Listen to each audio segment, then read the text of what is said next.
Hello guys ကျွန်တော်ရဲ့ channel လေးကနေတစ်ဖန်ပြန်လဲကြိုဆိုလိုက်ပါတယ်။နေ့ပြောပြသွားမယ့်ဇာတ်လမ်းလေးကတော့ GL ဇာတ်လမ်းလေးပေါ့။အားလုံးပဲစိတ်ဝင်စားမယ်လို့လဲမျှော်လင့်ပါတယ်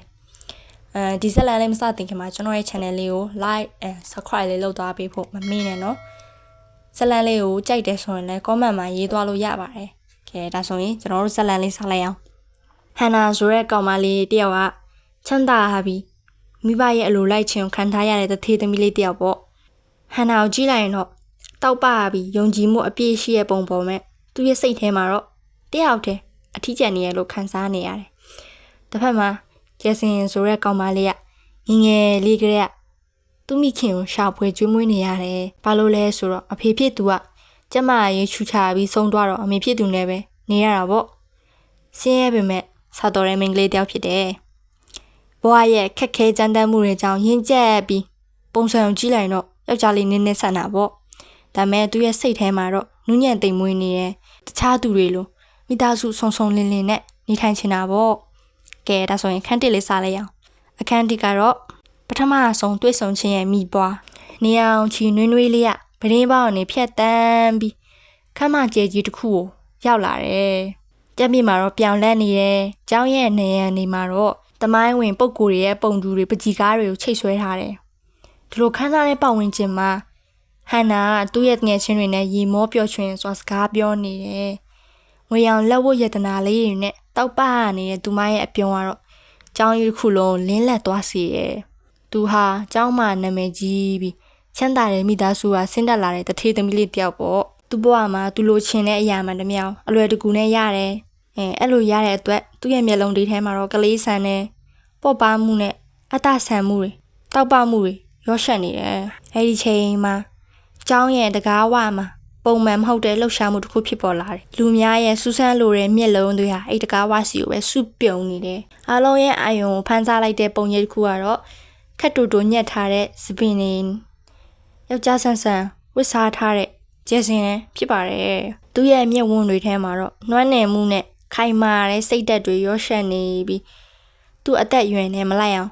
ရင့်ကျက်တည်ငြိမ်နေတယ်သူဟာဆင်းရဲတဲ့မိသားစုကလာတယ်ဆိုပေမဲ့သူ့ရဲ့ပညာရေးကိုတော့ဆက်လက်တင်ယူနိုင်ဖို့အတွက်ကျောင်းရဲ့ထောက်ပံ့ကြေးကိုရရှိတဲ့ကျောင်းသူတယောက်ပေါ့ဟန်နာနဲ့သူ့ရဲ့တငယ်ချင်းတစုကမျက်မှောင်ကျုပ်ပြီးတော့ဂျက်ဆင်ကိုစူးစမ်းကြည့်နေကြတယ်သူတို့ရဲ့အမြင်မှာတော့ဂျက်ဆင်ကယူရှင်းတဲ့အဝတ်စားနဲ့တီကြီးရဲ့ပုံစံတော့ထူးဆန်းပြီးတော့လူဝင်မဆန့်တယ်လို့ခံစားနေရတယ်ပေါ့ဟဲ့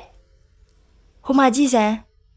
ဘယ်ရောက်လာတဲ့ကောင်းမလေးလည်းမသိဘူးဟန်နာရဲ့ဘေးကတငယ်ချင်းတယောက်ကတီးတိုးပြောလိုက်တယ်ဟန်နာနှာခေါင်းရှုံပြီးပုံစံလည်းဟဲထူးဆန်းလိုက်တာငါတို့ကြောင့်မှဒီလိုလူမျိုးရှိလာလိမ့်မယ်လို့ငါမထင်ထားခဲ့မိဘူးပြောတယ်သူ့ရဲ့လေတံမှာတော့မထီမဲ့မြင်ပြုတ်နေတဲ့ပုံစံပေါက်နေတာပေါ့ရက်တွေကြာလာတဲ့အမြဟန်နာဟာကျဲစင်ကိုမကြာခဏမျက်စိကျတယ်စာတင်ခန်းထဲမှာပဲဖြစ်ဖြစ်စားတော့ဆောင်မှာပဲဖြစ်ဖြစ်တွေ့တိုင်းသူ့ရဲ့ငယ်ချင်းတွေနဲ့တီးတိုးတိုင်မင်းပြီးကျဲစင်ကို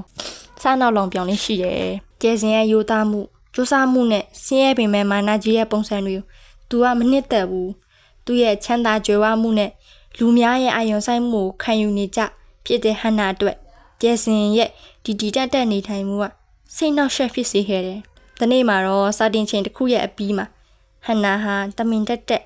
ကျဲစင်ရဲ့ခြေတော်ခြေထိုးခံလိုက်တယ်တစ်ထဲမှာကင်ထားတဲ့စာအုပ်တွေပြုတ်ကျပြီးစာရက်စာတန်းတွေအကျမ်းပြင်ပေါ်မှာပြန့်ကျဲကုန်တယ်ဟန်နာနဲ့သူ့ရဲ့တငယ်ချင်းတွေကရီမောနေကြပေမဲ့ကျဲစင်ကတော့မျက်နှာမှာဘာအယောင်သွေးမှမပေါ်ပဲငြိမ်သက်စွာစာအုပ်တွေကိုပြန်ကောက်နေတယ်ဒီလိုသူ့ရဲ့ဒီငြိမ်အေးဆက်တဲ့တုံ့ပြန်မှုကဟန်နာကိုပို့ပြီးဒေါသထွက်စေတယ်ဟဲ့နေဘာလို့ဒီလောက်မျက်နှာတိတ်နေရတာလဲငါတို့ကစတာပါဟာလို့ဟန်နာကမဲ့ပြုံပြီးပြောလိုက်တယ်ကျဲစင်ကကောင်းမော့ပြီးဟန်နာရဲ့မျက်လုံးတွေကိုတေချာကြည့်တယ်သူ့ရဲ့မျက်ဝန်းထဲမှာနာကျင်မှုနဲ့မခံချင်စိတ်တွေရောရှက်နေတယ်နင်တို့တွေလုံးငါမှအချင်းပူတွေမရှိဘူးငါမှလှုပ်ရှားရအများကြီးရှိသေးတယ်လို့စကားကိုတုတ်ပြောပြီးစားအုပ်တွေကိုစုပ်ကင်တာလှဲထွက်သွားခဲ့တယ်ကျဲစင်ရဲ့နောက်ကျော်ကြည့်နေတဲ့ဟန်နာရဲ့မျက်နှာမှာရှုပ်ထွေးတဲ့ခံစားချက်တွေဖြတ်တန်းသွားတယ်ဒေါသအံ့ဩမှုနဲ့နည်းနည်းလေးရှက်ရွံ့သွားတဲ့အရေးအယောင်တွေရောထွေးနေတယ်သူဟာဘယ်တော့မှသူ့ကိုဒီလို ပြန်ခံပြောတဲ့လူမရှိခဲ့ဘူးလေအခန်းနှစ်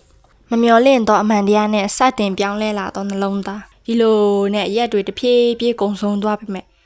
ဟန်နာရဲ့စိတ်ထဲမှာတော့ဂျက်ဆင်ကိုမြင်တိုင်းမတက်မတာခံစားနေရတော့မယ်ဂျက်ဆင်ရဲ့တီကြည်တဲ့မျက်ဝန်းတွေနဲ့သူမကိုလုံးဝဂုဏ်ဆိုင်တဲ့ပုံစံဟန်နာကိုတော်တော်လေးစိတ်တိုးစေတယ်ဘာလို့လဲဆိုတော့ဂျက်ဆင်ကသူမရဲ့အာနာဆက်ကိုလုံးဝလောက်ခတ်နိုင်တဲ့သူဒီတော့ចောင်းသူဖြစ်နေလို့ပဲနောက်တနေ့မှာတော့ကျောင်းရဲ့စေတနာဝန်ထမ်းအဖွဲ့ကရက်ကွက်ထဲကဆင်းရဲတဲ့မိသားစုဝင်တွေကိုတွားရောက်ကူညီဖို့စီစဉ်နေကြတယ်ဟန်နာကဒီလိုလှုပ်ရှားမှုတွေကိုပါဝင်လေးမရှိဘူးဒါပေမဲ့သူ့အမေရဲ့တိုက်တွန်းမှုကြောင့်မဖြစ်မနေပါဝင်လိုက်ရတယ်သူတို့ရောက်သွားတဲ့နေရာလူနေအိမ်တန်းဟောင်းလေးတွေစုနေတဲ့ဆင်းရဲချို့တဲ့ရက်ကွက်လေးတစ်ခုဖြစ်တယ်ဟန်နာဟာဒီလိုပုံစံမျိုးတစ်ခါမှမြင်ဘူးတဲ့အတွက်အော်တုန်လို့သွားတယ်ကျင်းမြောင်းတဲ့လမ်းကြားလေးတွေဟောင်းနှွမ်းနေတဲ့အိမ်လေးတွေနဲ့ပင်ပန်းနှွမ်းနေတဲ့လူတွေကိုမြင်တဲ့အခါသူမရဲ့စိတ်ထဲမှာတမျိုးခံစားသွားရတယ်အဲ့ဒီချိန်မှာဟန်နာဟာမပြောလင့်ပဲကျဲစင်ကိုတွေးလိုက်ရတယ်ကျဲစင်ဟာအတက်ကြီးအရွယ်အိုနေတဲ့အမျိုးသမီးတယောက်ကိုပြုစုပေးနေပြီးအိမ်လေးတစ်ခုကိုတန့်ရှင်းရဲလုပ်ပေးနေတယ်သူမရဲ့မျက်နှာမှာပင်ပန်းနှွမ်းနေမှုတွေအထင်းသားပေါ်နေပေမဲ့လုပ်ငန်းတစ်ခုခုကိုအာရုံစိုက်ပြီးစိတ်ရှည်လက်ရှည်လောက်ကင်နေတဲ့ပုံစံဟန်နာရဲ့လုံးတော့စုံနေလိုက်တယ်လို့ခံစားလိုက်ရတယ်ဟန်နာဟာဂျက်ဆင်ကိုအံ့ဩတကြီးစိုက်ကြည့်နေတော့မှပဲရက်ကွက်ထဲကကလေးတယောက်ပြေးလာပြီးဂျက်ဆင်ရဲ့လက်ကိုဆွဲကတိုးတိုးလေးပြောလိုက်တယ်အမေနေမကောင်းဘူးဆေးရုံသွားပြရမယ်တဲ့ဂျက်ဆင်ရဲ့မျက်နှာမှာစိုးရိမ်ပူပန်မှုတွေချက်ချင်းပေါ်လာတယ်သူမဟာကလေးရဲ့ခေါင်းကိုပုတ်တက်ပြီးစိတ်မပူနဲ့နော်အခုသွားကြည့်ရအောင်လို့ပြောလိုက်တယ်ဟန်နာဟာအဲ့ဒီမြင်ကွင်းကိုကြည့်ပြီးကျဲစင်ရကြောင်းသူမအထင်လဲခံမှန်းတီးလိုက်ရတယ်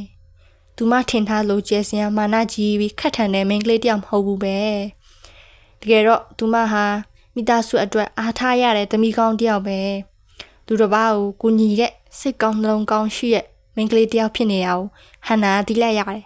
အဲ့ဒီနေရာစပြီးဟန်နာကျဲစင်ကိုမြင်တဲ့အမြင်တွေတဖြည်းဖြည်းပြောင်းလဲလာခဲ့တယ်သူမဟာကျဲစင်ရဲ့စူးစမ်းအားထုတ်မှုသူမိခင်အပေါ်ထားတဲ့မေတ္တာနဲ့သူတစ်ပါးကိုကူညီလိုတဲ့စိတ်ဓာတ်တွေကိုသဘောကျလာတယ်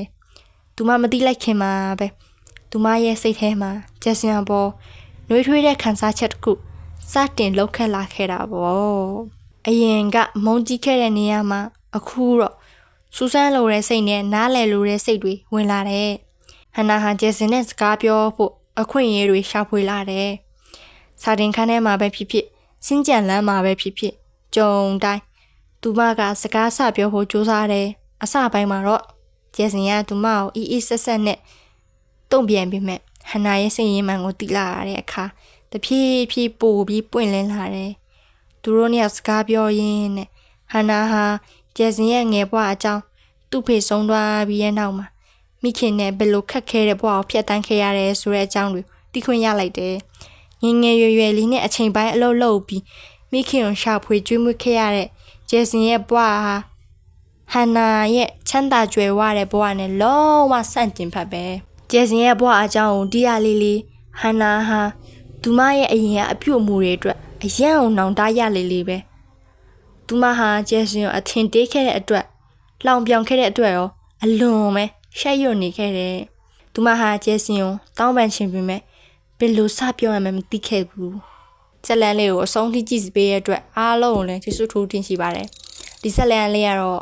အဆုံးတက်တော့မဟုတ်သေးဘူးပေါ့နောက်တစ်ပတ်မှဇလန်အဆုံးတက်လေးကိုတင်ဆက်ပေးသွားမှာပဲဖြစ်ပါတယ်ကဲအားလုံးဘိုင်ဘိုင်